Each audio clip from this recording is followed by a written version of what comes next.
Matius 19 ayat 6 saya membacakan buat kita semua. Demikianlah mereka bukan lagi dua, melainkan satu. Karena itu apa yang telah dipersatukan Allah tidak boleh diceraikan manusia. Markus pasal 10 ayat 8 berkata demikian. Sehingga keduanya itu menjadi satu daging. Demikianlah mereka bukan lagi dua, melainkan satu. Artinya saudaraku, sebuah pernikahan harus dijaga sampai maut memisahkan. Tidak boleh terjadi perceraian. Tapi nyatanya ada begitu banyak perceraian yang terjadi. Ini fakta.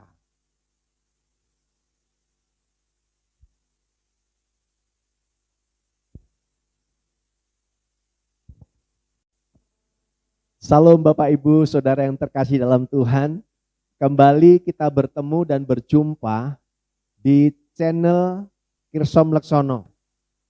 Saya sebagai hamba Tuhan, saya sebagai pendeta ingin jujur mengatakan ini, bahwa tidak bisa dipungkiri ada begitu banyak perceraian yang terjadi di kalangan orang percaya. Saudaraku, Allah menciptakan, mendesain keluarga, mendesain rumah tangga supaya mengalami yang namanya kebaikan.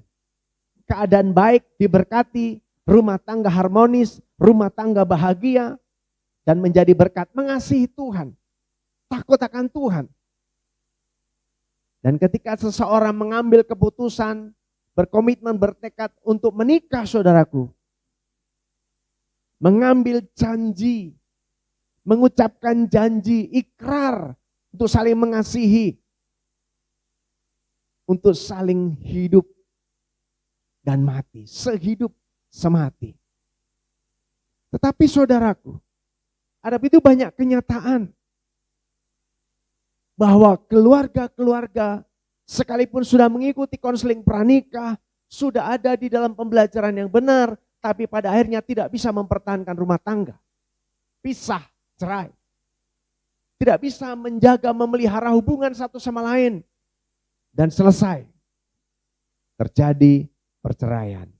Sekalipun Alkitab dengan jelas mengatakan, dan mereka bukan lagi dua, tetapi satu. Satu daging tentunya. Dan yang sudah dipersatukan oleh Allah tidak boleh, tidak bisa diceraikan. Ini mutlak. Perceraian dilarang oleh Alkitab. Perceraian dibenci oleh Allah. Tetapi masih terjadi. Ada begitu banyak saudaraku di akhir-akhir ini, di hari-hari ini. Di masa pandemi ada peningkatan kasus perceraian, termasuk di dalamnya orang percaya. Kenapa sampai ada perceraian? Nah, ini yang mau kita bahas. Kenapa perceraian? Kenapa perceraian? Kenapa perceraian? Sekalipun tahu itu dilarang, dibenci Allah, melanggar tujuan dari pernikahan, tapi terjadi. Kita mau lihat alasan-alasan itu. Nah, saudaraku yang terkasih dalam Tuhan, disadari atau tidak disadari bahwa pernikahan itu sesuatu yang dibentuk bukan cuma untuk hari ini, tapi sampai selama-lamanya. Sampai Tuhan atau maut memisahkan.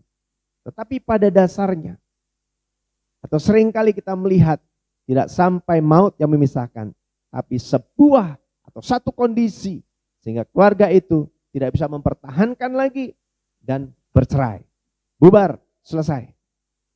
Nah, saudaraku yang terkasih Tuhan, ada sesuatu yang terlintas di dalam diri saya. Saya konsentrasi dengan keluarga. Saya bawa keluarga saya untuk takut akan Tuhan. Untuk lebih dekat kepada Tuhan, mengasihi Tuhan. Dan merasakan kebahagiaan itu.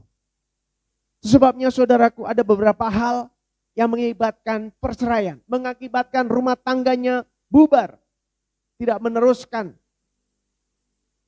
janji sehidup semati dalam suka duka, untung malang. Yang pertama saudaraku, kenapa perceraian? Yang pertama saudaraku, kenapa terjadi? Karena motivasi yang keliru di dalam pernikahan. Motivasinya salah, tujuannya salah, tidak mengerti benar tujuan dan motivasi di dalam pernikahan. Sehingga ketika ada masalah, ketika ada sesuatu pergumulan, selesai. Yang pertama, karena motivasi yang salah di dalam mengambil keputusan untuk menikah. Ini jelas saudaraku, jelas terjadi. Yang kedua saudaraku, kenapa perceraian? Karena komunikasi yang tidak baik antara satu sama lain. Tidak dibangun dengan komunikasi yang baik. Sehingga saudaraku, keluarga tidak bisa dipertahankan. Komunikasi harus dibangun dengan baik dalam sebuah ikatan keluarga. Ketiga saudaraku, kesulitan ekonomi itu bisa mengakibatkan perceraian. Yang ketiga, karena persoalan ekonomi. Betul, dari hasil survei evaluasi saudaraku, masalah uang itu sangat riskan dalam keluarga. Diberkati banyak uang juga jadi persoalan. Tidak punya apa lagi saudaraku. Dan itu bisa menyebabkan perceraian. Selesai. Dan selanjutnya, apa yang menyebabkan perceraian saudaraku? Ada intervensi dari pihak-pihak lain, pihak ketiga. Orang lain di luar daripada suami istri. Ada intervensi, saudara. Sehingga mengakibatkan terjadinya perceraian. Ini betul, saudaraku. Dan ini lebih lagi yang harus dan ini harus dihindari. Tetapi terjadi dan mengakibatkan perceraian. Yaitu ketidaksetiaan pasangan dalam rumah tangga, dalam keluarga. Itu sebabnya bisa bercerai. Perceraian terjadi, saudara. Dia tahu persis waktu mengikuti konseling pranikah, ada sesuatu yang diajarkan, sesuatu yang dia bawa, sampai akhirnya diberkati. Tetapi harus bercerai. Tidak setia. Hai suami-suami, kasihlah istrimu. Jangan yang sekali-kali berlaku kasar. Hai istri, tunduklah kepada suamimu. Tidak ada kesetiaan ini. Terjadinya perceraian, saudaraku. Inilah hal-hal yang menyebabkan terjadinya perceraian. Dan yang paling penting, yang sangat mendasar terjadinya perceraian adalah keluarga atau pasangan tidak takut akan Tuhan. Ini penting. Sehingga tidak ada kedewasaan dalam rumah tangga, dalam keluarga. Tidak melibatkan Tuhan. Selalu merasa benar satu sama lain. Merasa lebih dan merasa sempurna. Melihat pasangannya tidak sempurna. Tidak melibatkan Tuhan. Maka terjadi perceraian. Yang singkat ini saudaraku, saya mau beritahu. Perceraian dibenci oleh Tuhan. Dan saudaraku, kembalilah mengingat masa-masa di mana saudara mengambil keputusan untuk menikah. Kemudian kembali. Persoalan apapun yang engkau hadapi. Persoalan apapun yang sedang terjadi dalam rumah tanggamu. Datang bersama kepada Tuhan. Datang dan perbaiki hubungan.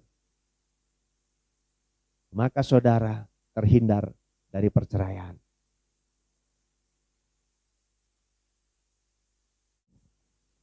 Itu sebabnya Bapak Ibu saudara sekalian, para keluarga, rumah tangga, doa saya, saudara berkati Tuhan, menjadi keluarga yang utuh, keluarga yang harmonis, keluarga bahagia, keluarga yang diberkati dan mengalami keadaan baik. Karena Tuhan mengasihi saudara. Jangan pernah berpikir pisah, jangan pernah berpikir bercerai. Katakan tidak kepada perceraian. Tuhan Yesus memberkati Bapak Ibu saudara sekalian. Menjadi keluarga dan rumah tangga yang diberkati Tuhan. Amin.